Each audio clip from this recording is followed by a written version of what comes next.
What percentage of your budget, and I know your store is not very old, but what percentage of your budget do you allocate annually for improvements rather than small changes for aesthetics or retooling the machines? Like, how do you allocate a certain amount, or how do you prepare for that?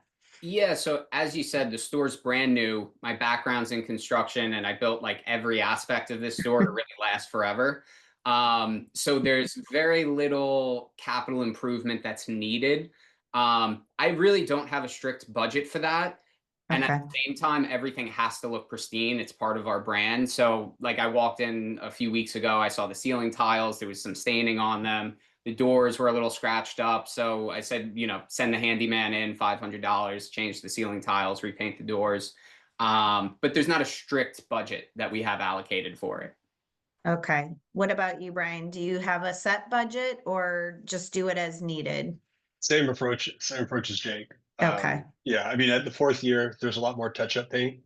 But in terms of improvements, if we see an idea, we look at it and decide if we want to fund it. But yeah, nothing. We like data, we like clean stores, so I approach it the same way. Yeah. And we at CLA like clean stores too.